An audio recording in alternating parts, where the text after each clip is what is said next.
Topic: force on a charge in uniform magnetic field। ठीक है, यहाँ से न्यूमेरिकल क्वेश्चन आने के पूरे चांस है। आएगा तो न्यूमेरिकल आएगा, डेरिवेशन से कोई इंपॉर्टेंट बात नहीं है। होगा क्या, देखो समझते हैं।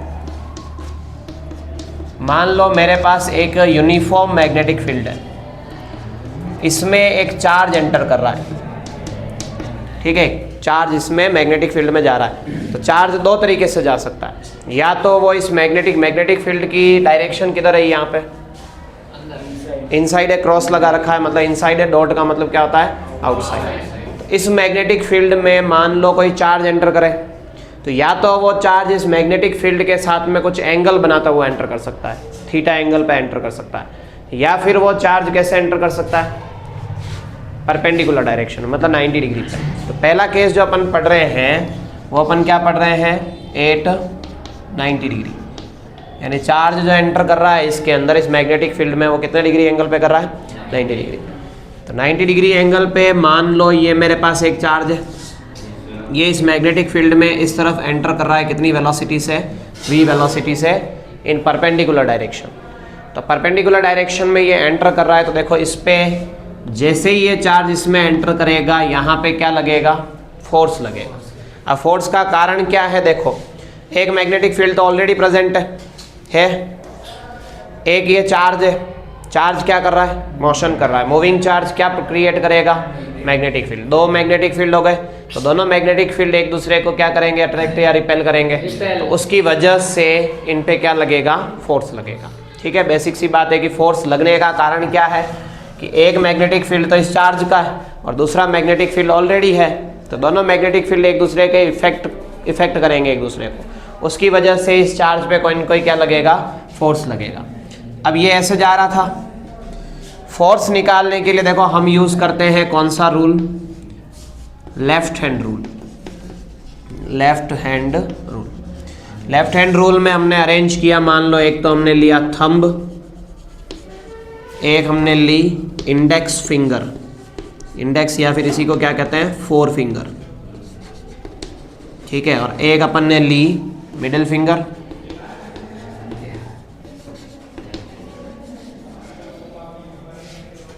थंब किसको रिप्रेजेंट कर रहा है, फोर्स को। मिडिल फिंगर जो रिप्रेजेंट कर रही है, ये किसको रिप्रेजेंट कर रही है, मैग्नेटिक इंडेक्स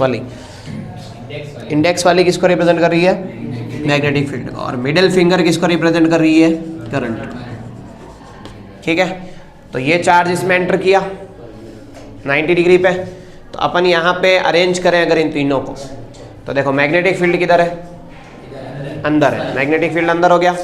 ये वाला किसको बताएगा, या तो करंट तो कंडक्टर में हो जाएगा, और अगर करंट नहीं है तो चार्ज की मोशन, यानी उसकी वेलोसिटी किस तरफ है, दोनों चीज़ों को। तो वेलोसिटी किस तरफ है, चार्ज की वेलोसिटी इस तरफ है, तो ये तो इधर आ गया, ये इधर आ गया, तो फोर्स किधर लगेगा, ऊपर। तो इस पे फोर्स की डायरेक्शन जो हो गई वो क्या हो गई, अब ये एक कंटिन्यूस फोर्स है, कोई सडन नहीं है, क्योंकि ये चार्ज जब तक इस मैग्नेटिक फील्ड में रहेगा तब तक लगेगा। तो एक तो सडन फोर्स होता है, तो सडन फोर्स से क्या, सडन डायरेक्शन चेंज होती है, मतलब अचानक से आई, मान लो आप बाइक लेके जा रहे हो, उधर से एक ट्रक आई, अचानक से उड़ा के चली गई, तो अचानक डायरेक्शन चेंज होगी। एक अपन ने मान लो हैंडल से मोड़ा, तो हैंडल से मोड़ा तो यूँ थोड़ी होता है कि यूँ कार जा रही है एकदम से यूँ मुड़ गई, कैसे मुड़ेगी, यूँ। तो ये क्या है, कंटिन्यूस फोर्स का एग्जाम्पल है, और ये किसका है, सडन फोर्स का। तो जब ये चार्ज मैग्नेटिक फील्ड में एंटर करेगा तो इस पर कंटिन्यूस लगेगा, तो सडनली इसकी डायरेक्शन चेंज नहीं होके इसकी डायरेक्शन यूँ कर्व्ड चेंज होगी। अब यहाँ पहुँच गया, चार्ज ऊपर जा रहा है, मैग्नेटिक फील्ड इधर है, फोर्स किधर लग रहा है, इस डायरेक्शन में। अब फोर्स इस डायरेक्शन में लग रहा है, तो ये ऐसे घूमेगा, फिर फोर्स नीचे। तो इस तरह से अपन अगर कंटिन्यूस देखें तो इसका पाथ जो है वो कैसा हो जाएगा, सर्क्यूलर। तो पहली इंपॉर्टेंट बात तो यही से कि a moving charge when enters in a magnetic field, its path become circular। जब एक मोशन करता हुआ चार्ज मैग्नेटिक फील्ड में एंटर करेगा तो उसका पाथ कैसा हो जाएगा, सर्क्यूलर हो जाएगा। अब बात आती है कि इस पे जो ये फोर्स लग रहा है ये किन किन चीज़ों पे डिपेंड करेगा। फोर्स एक तो डिपेंड करेगा चार्ज पर, खुद चार्ज पर, इस दूसरा डिपेंड करेगा वेलोसिटी पर, तीसरा डिपेंड करेगा मैग्नेटिक फील्ड पर। चार्ज की वेलोसिटी, मैग्नेटिक फील्ड की स्ट्रेंथ। चौथा डिपेंड करेगा साइन थीटा पर। साइन थीटा मतलब एंगल, वेलोसिटी और मैग्नेटिक फील्ड में एंगल। अब जैसे यहाँ पे एंगल कितना है, अभी हमने 90 डिग्री लिया, तो 90 डिग्री के कारण तो सर्कुलर पाथ पे मूव कर रहा है, तो यहाँ 90 आ जाएगा। फिर ये चीज़ अगर मैं डायरेक्टली प्रोपोर्शनल के साइन को हटाऊँ तो के q v B sine theta.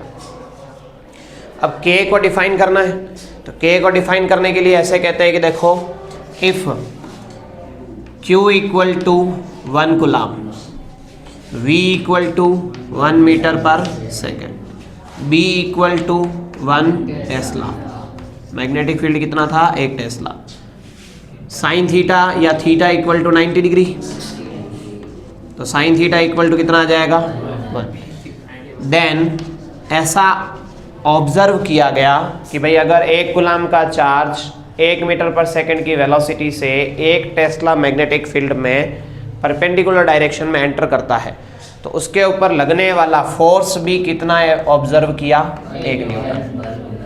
मतलब आ गई बात समझ में? क्या क्या कहा? 1 कूलाम चार्ज 1 मीटर पर सेकंड की वेलोसिटी से 1 टेस्ला मैग्नेटिक फील्ड में परपेंडिकुलर डायरेक्शन में एंटर कर रहा है, तो फोर्स भी कितना लग रहा है 1। तो सारी वैल्यू 1 है, इट मीन्स के की वैल्यू इन सबको 1 1 रखोगे तो देयरफॉर के भी कितना आएगा 1।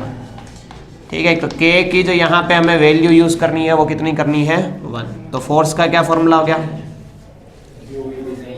क्या आ गया?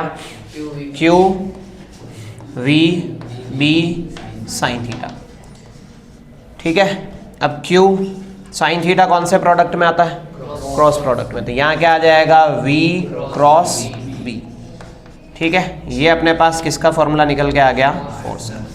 तो जब किसी चार्ज को मैग्नेटिक फील्ड में परपेंडिकुलर डायरेक्शन में एंटर करवाया जाता है तो उस पर कितना फोर्स लगेगा? इतना फोर्स लगेगा। ठीक है, अब इसमें अपन अलग अलग कंडीशन लेते हैं। जैसे अगर मान लो ये तो हमने फोर्स की बात की, अगर यही मैं ले लूँ करंट ले लूँ, है ना, कि फोर्स की जगह पे मान लो क्या फ्लो हो रहा है, मतलब सॉरी फोर्स क्या, चार्ज की जगह पे करंट फ्लो हो रहा है। तो करंट फ्लो हो रहा है और करंट कैरिंग वायर को हमने किस में रख दिया? मैग्नेटिक फील्ड में रख दिया। तो करंट कैरिंग वायर को जब मैग्नेटिक फील्ड में रखेंगे तो सपोज करो कि मान लो आपके पास एक वायर है मेरे पास इस तरह का एक वायर है। ठीक है, ये मैग्नेटिक फील्ड में रखा है और इसकी मैं पूरे मैग्नेटिक फील्ड की डायरेक्शन मान लो इधर है, कहीं पे भी है, और ये कितने एंगल पे रखा है? थीटा। शेप इरेगुलर है, तो सबसे पहले जैसे मान लो मैंने इसकी एक छोटी सी कोई लेंथ ले ली, कितनी ले ली? dl। तो इस dl पे जो फोर्स लगेगा, देखो हमें पता है F इज इक्वल टू क्या आ रहा है? Q V cross B। Velocity को क्या लिख सकते हो? या फिर अगर मैं इसको लिखूं चार्ज को, तो चार्ज को क्या लिख सकता हूं? करंट मल्टीप्लाई बाय टाइम, फिर ये V क्रॉस B। ठीक है, वेलोसिटी मल्टीप्लाई बाय टाइम क्या होता है? लेंथ होता है, तो अपन इस dl लेंथ के लिए ले रहे हैं, तो dl लेंथ के लिए क्या लिख देंगे? I dl cross B। ठीक है, और ये किस में बदल जाएगा? I dl B sign theta. ठीक है, अब इस पूरे वायर के लिए लगाना है तो आपको इंटीग्रेशन की लिमिट क्या लगानी पड़ेगी? L, 0 से L तक, तो जो भी लिमिट आएगी उसके हिसाब से निकाल देंगे। तो एक बात तो अपने काम की ये आ गई कि जब कोई वायर में चार्ज फ्लो हो रहा है तो फोर्स कितना लगेगा? Q V cross B। जब किसी करंट कैरिंग वायर को मैग्नेटिक फील्ड में थीटा एंगल पे रखा तब उस पर फोर्स कितना लगेगा? I dl B sign theta. ठीक है, दो चीज़ें ये हो गई। अब इसमें अलग अलग शेप है, तो शेप से कोई इश्यू नहीं है। जैसे स्ट्रेट वायर है, स्ट्रेट वायर है तो आपको लिमिट यहाँ से यहाँ तक आ जाएगी L। ये क्या DF आ रहा है ना, तो इसका पूरा F निकालेंगे तो इंटीग्रेशन करेंगे दोनों साइड में, DF का क्या आ गया? F I dl का L B साइन थीटा। ठीक है, अब इसी तरीके से ये मान लो वायर है ऐसा कर्व्ड है। ठीक है, और इसके इस एंड और इस एंड के बीच की डिस्टेंस कितनी है? L। तब आपको लेना क्या है, डिस्प्लेसमेंट लेना है, क्योंकि देखो मैंने रिप्लेस किसको किया था, वेलोसिटी को किया था ना, तो डिस्प्लेसमेंट आएगा। तब भी फॉर्मूला क्या आएगा बताओ, आई हमारे पास df है, फॉर्मूला क्या है इसका, आई dl साइन थीटा b। ठीक है, तो dl का इंटीग्रेशन, तो आपको लिमिट कौन सी लेनी है, डिस्प्लेसमेंट वाली लेनी है, तो l आ जाएगा। तो इससे पता क्या चल रहा है, इससे पता ये चल रहा है कि वायर की चाहे शेप कुछ भी हो, शेप चाहे उसकी कुछ भी होगी, लेकिन उस पर जो फोर्स लगेगा वो क्या रहेगा, सेम रहेगा। ठीक है, यानी ये डिस्प्लेसमेंट सेम है, इसका मतलब लेंथ L सेम है, शेप कैसी भी है, टेढ़ी मेढ़ी कुछ भी है, फिर भी उस पर जो नेट फोर्स लगेगा वो हर बार क्या लगेगा, सेम लगेगा। ये एक इम्पॉर्टेंट बात आ गई। बाकी तो दो बातें तुम्हें ध्यान रखनी है, एक तो force for a current carrying conductor और एक force for a moving charge. Moving charge के लिए फोर्स कितना है, Q V cross B। Current carrying conductor के लिए कितना है, DF निकालेंगे शॉर्ट एलिमेंट के लिए तो DL क्रॉस B, और अगर यूनिफॉर्म डिस्ट्रीब्यूशन है तो L क्रॉस B। ठीक है, ध्यान रह जाएगा। अब इसी से रिलेटेड एक टॉपिक है कि दो करंट कैरिंग वायर है अपने पास, मान लो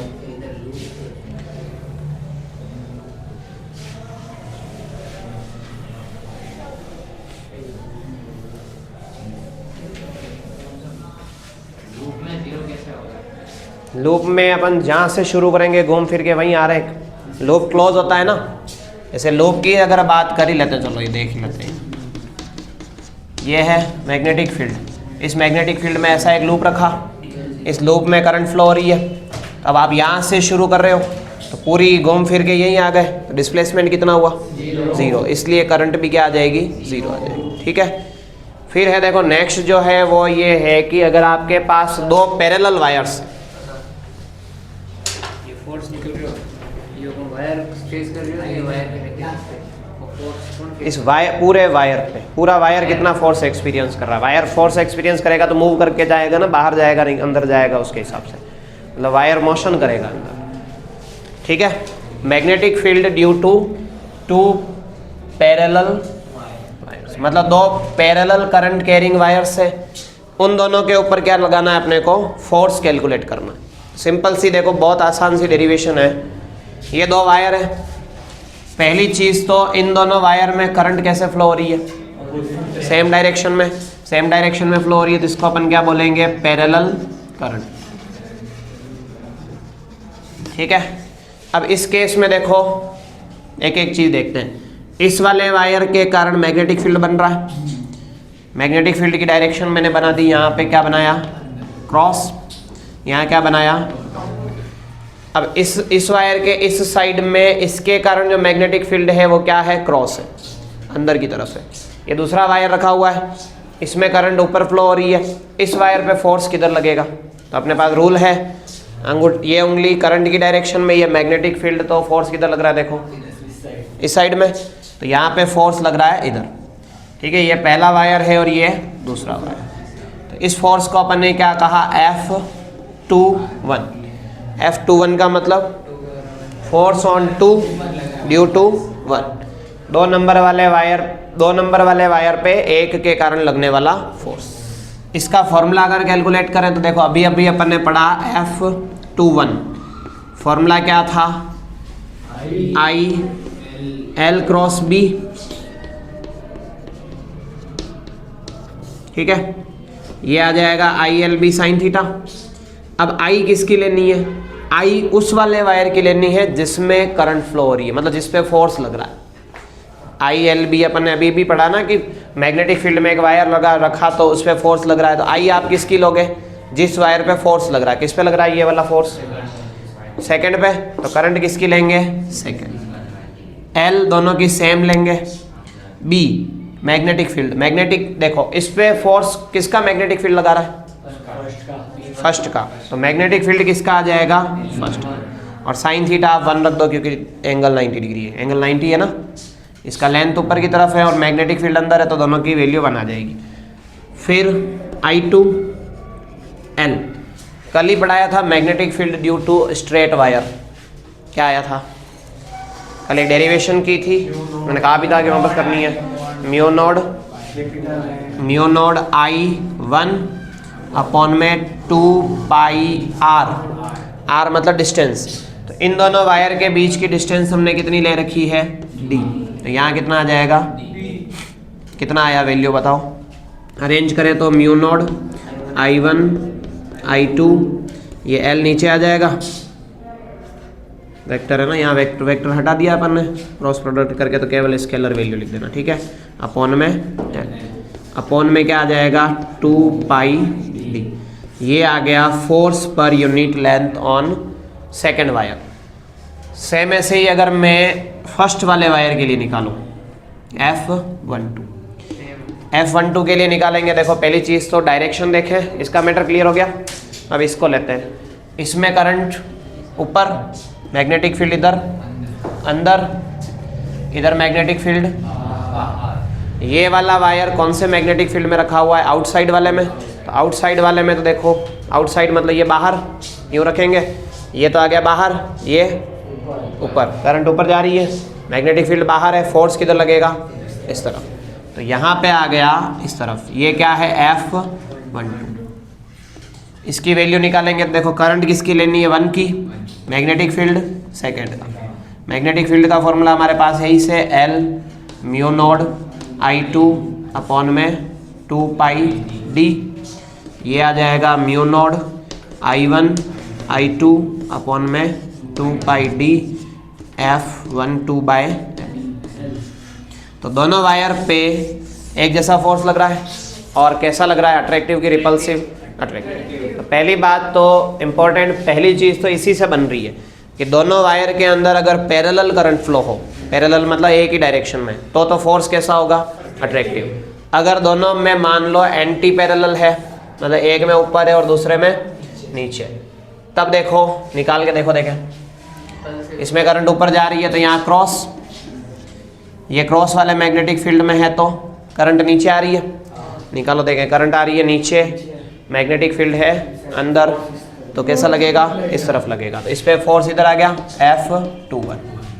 सेम ऐसे ही अगर इसको देखें, करंट किधर जा रही है, नीचे, करंट नीचे जा रही है तो यूँ आएगा, यहाँ अंदर किधर लगेगा, क्रॉस है, ये क्रॉस मैग्नेटिक फील्ड में है, करंट ऊपर जा रही है, फोर्स आ जाएगा उस डायरेक्शन में, ठीक है। तो क्या आ जाएगा F12। तो जब पैरेलल करंट है फोर्स कैसा है, जब एंटी पैरेलल करंट है फोर्स कैसा है, पहली बात तो यही ध्यान रखना। हाँ, फॉर्मूले में डायरेक्शन दोनों में नेगेटिव, दोनों में नेगेटिव आएगा, दोनों अपोजिट डायरेक्शन में जाएंगे, ठीक है। रिपल्सिव और अट्रैक्टिव। तो अट्रैक्टिव तो कब होगा, ठीक है। इसमें देखो, इसमें हाँ, इसमें डायरेक्शन का वैल्यू है ना।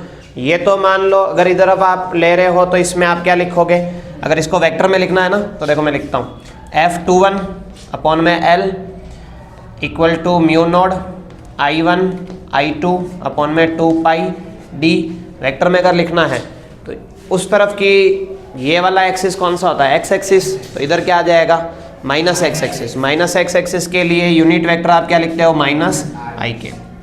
तो इस वाले के लिए फोर्स आ जाएगा माइनस आई के। इसको वेक्टर में लिखोगे तो यहाँ क्या लिख दोगे, प्लस का आई के, ठीक है, क्योंकि इस तरफ लग रहा है, इस तरफ भी लग रहा है ना। इसमें F12 में तो आएगा माइनस आई के और F21 में आएगा प्लस का आई के, ठीक है। तो ये है force on two parallel current carrying wire. अब इसी चीज़ से एक डेफिनेशन निकल के आती है। वो डेफिनेशन है किसकी, 1 एम्पियर की। इम्पोर्टेंट है, आ सकती है एग्जाम में कि डिफाइन करो 1 एम्पियर को। तो 1 एम्पियर की जो डिफाइन है वो कैसे करेंगे, देखो इस फॉर्मूले में समझना। देखो हम 1 एम्पियर करंट की बात कर रहे हैं तो I1 इक्वल टू किसके रख देंगे, I2 के। डिस्टेंस को रख दिया कितने, 1 मीटर। तो मुझे एक चीज़ बताओ, F12 बाई L किसके इक्वल आ जाएगा, म्यू नॉड अपॉन में 2 पाई। और ये म्यू नॉड की वैल्यू मैंने लिखवाई थी 4 pi into 10 to the power -7 upon में 2 pi into 10 to the power -7।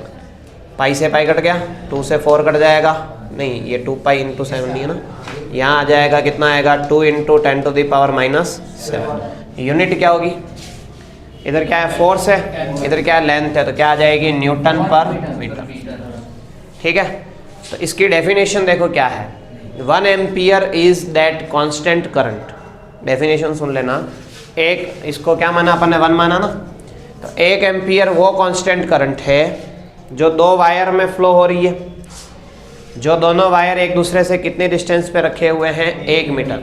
तो 1 ampere is that constant current which is flowing in 2 wires placed at 1 metre distance experience a mutual force of 2 × 10⁻⁻7 newton metre. मतलब 2 wire, जिन दोनों wire में कितनी current flow हो रही है, अगर 1 एम्पियर करंट फ्लो होगी, दोनों वायर एक दूसरे से कितने दूर है, 1 मीटर, तो ये दोनों एक दूसरे से कितना फोर्स एक्सपीरियंस करेंगे, 2 × 10⁻⁻।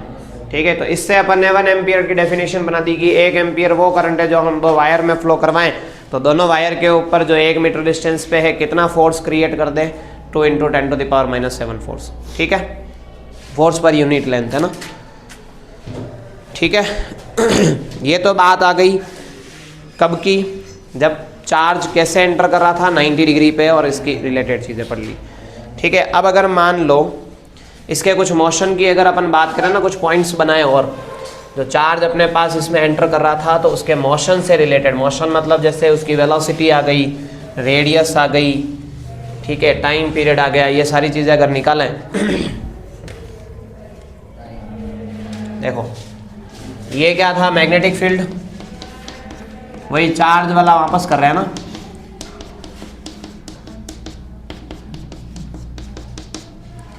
ये चार्ज इसमें एंटर किया, कैसे मूव कर रहा था, सर्कुलर पाथ पे, फोर्स कितना था, QVB sine theta, perpendicular enter कर रहा था, साइन थीटा की वैल्यू कितनी आ जाएगी, 90 डिग्री मतलब 1।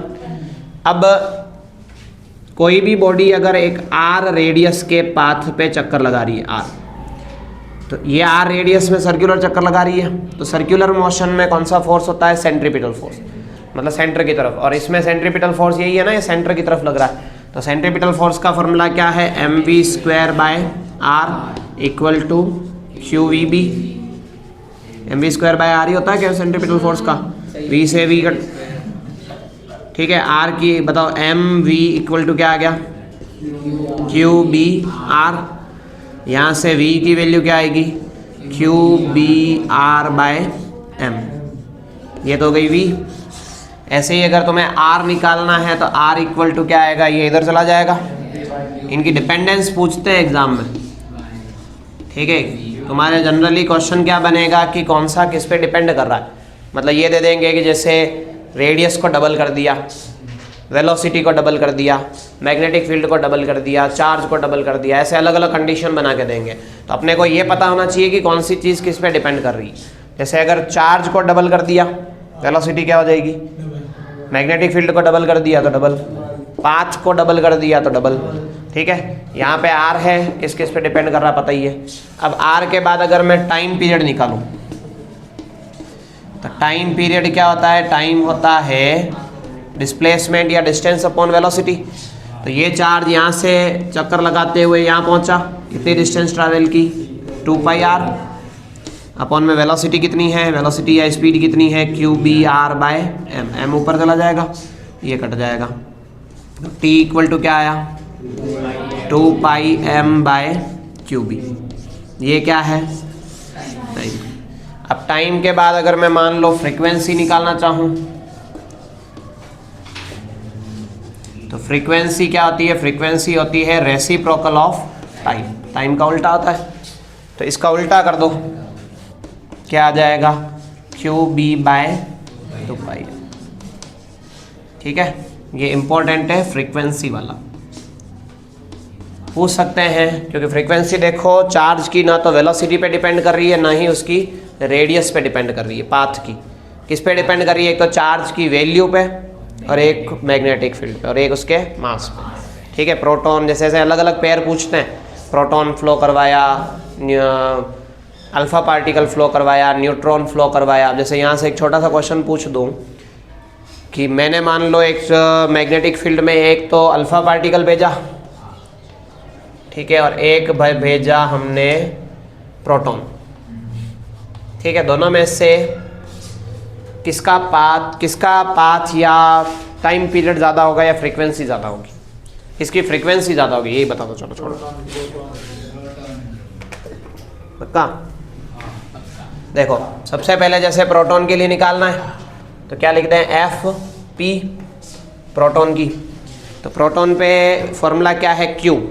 प्रोटॉन पे चार्ज होता है, इलेक्ट्रॉन पे जितना चार्ज होता है उतना ही, बी का बी आ जाएगा। मैग्नेटिक फील्ड दोनों के लिए सेम है, 2 पाई मास ऑफ प्रोटॉन। ठीक है, फिर आते हैं अपन फ्रीक्वेंसी ऑफ अल्फा पार्टिकल। ये आता है अल्फा पार्टिकल। अल्फा पार्टिकल होता है He2+। इस पे कितना चार्ज है, 2, तो कितना आ जाएगा 2eB अपॉन में 2 पाई मास ऑफ अल्फा पार्टिकल। अब मास ऑफ अल्फा पार्टिकल जो होता है वो प्रोटॉन के मास का कितना होता है, 4 गुना होता है। तो यहाँ पे कितना आ जाएगा 4mp। दोनों का अगर रेशियो निकालें तो Fp divided by F alpha, divide में लिख के उल्टा लिख के मल्टीप्लाई कर देंगे, तो EB divided by 2 pi into 2 pi 4mp upon में 2eB। पाई से पाई, 2 से 2, EB से EB, MP से MP, ये दोनों कट जाएंगे तो 2 रेशियो। ठीक है, तो कौन ज़्यादा, किसकी फ्रीक्वेंसी ज़्यादा होगी, प्रोटॉन। प्रोटॉन ऊपर आ रहा है, प्रोटॉन की ज़्यादा होगी। ठीक है, आ गई बात समझ में? तो ये सारा कॉन्सेप्ट जो अपन ने पढ़ा, ये सब कब पढ़ा, जब चार्ज कितने डिग्री पे एंगल पे एंटर करे, 90 डिग्री। यानी मैग्नेटिक फील्ड और वेलोसिटी के बीच में एंगल कितना हो, 90 डिग्री हो। अब मान लो चार्ज किसी एंगल थीटा पे एंटर करे, मतलब अदर देन 90 डिग्री, 90 डिग्री के अलावा किसी पाथ पे मूव करता है। जैसे मेरे पास मान लो 3D है, इस डायरेक्शन में मेरे पास क्या है, मैग्नेटिक, ठीक है, एक्स एक्सिस में। अब मैंने एक चार्ज को इस तरह से एंटर करवाया, जो मैग्नेटिक फील्ड के साथ में क्या बना रहा है, कुछ न कुछ एंगल बना रहा है। तो अब इसकी वेलोसिटी इधर क्या है, v। अब इसका पाथ कैसा होगा, तो अब इसके पाथ को एक्सप्लेन करने के लिए हम देखो क्या करते हैं। इसकी वेलोसिटी के 2 कंपोनेंट है। वेलोसिटी जब भी कुछ एंगल पे हो तो आपको 2 कंपोनेंट बनाने। पहला कंपोनेंट तो v cos थीटा और एक v sin theta. v sin theta magnetic field की परपेंडिकुलर डायरेक्शन में, v cos theta magnetic field की डायरेक्शन में है। तो मैग्नेटिक फील्ड की परपेंडिकुलर डायरेक्शन यानी मैग्नेटिक फील्ड और वेलोसिटी दोनों अगर परपेंडिकुलर है तो चार्ज का मोशन कैसा होगा, सर्कुलर। तो सर्कुलर घुमाएगा ना। अभी तो अपन ने पढ़ा कि F इज इक्वल टू क्या पढ़ा था, QVB sin थीटा। तो ये V sin थीटा वाला था। इस V sin थीटा के कारण मोशन कैसा था, सर्कुलर। V cos थीटा उसको क्या करेगा, ट्रांसलेशनल मूव करवाएगा, मतलब आगे की तरफ मूव करवाएगा। तो ये तो आगे बढ़ा रहा है, ये क्या कर रहा है, गोल गोल घुमा रहा है, ये ऊपर वाला। ये तो इसको सर्कुलर मूव करवा रहा है, मतलब इसने सर्कुलर मोशन करवाया, इसने क्या बढ़ाया, चार्ज को आगे बढ़ाया। ये फॉरवर्ड डायरेक्शन में मूव करवा रहा है, ये सर्कुलर मूव करवा रहा है। तो दोनों फोर्स कंबाइन हो गए, तो चार्ज का ओवरऑल मोशन जो होगा वो कैसा हो जाएगा, हेलिकल हो जाएगा। कैसा हो जाएगा, हेलिकल। अब इसमें अलग अलग चीज़ें निकालते हैं, देखो ध्यान से समझना। इसमें क्वेश्चन एक तो अपने को रेडियस निकालनी है। रेडियस का मैंने अभी फॉर्मूला पढ़ाया, क्या फॉर्मूला था, mv/qb।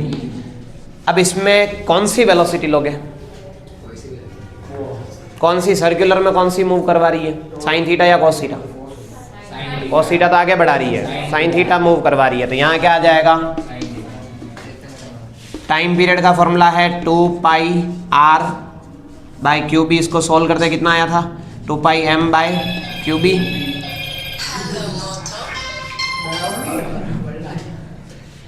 ठीक है, 2πm/qb। तो यहाँ पे r v का कोई मैटर ही नहीं है, इसलिए टाइम पीरियड में कोई डिपेंडेंसी नहीं होगी। फिर एक इंपॉर्टेंट बात आती है पिच। पिच मतलब क्या होता है, ये डिस्टेंस, ये बीच में जो गैप है ना, तो पिच के लिए कौन सी वेलोसिटी रिस्पॉन्सिबल है, cos थीटा। तो वेलोसिटी पिच मतलब होती है डिस्टेंस। तो डिस्टेंस इज इक्वल टू क्या होता है, वेलोसिटी मल्टीप्लाई बाय टाइम। ये टाइम ये रख दो, 2πm v sin theta cos theta upon में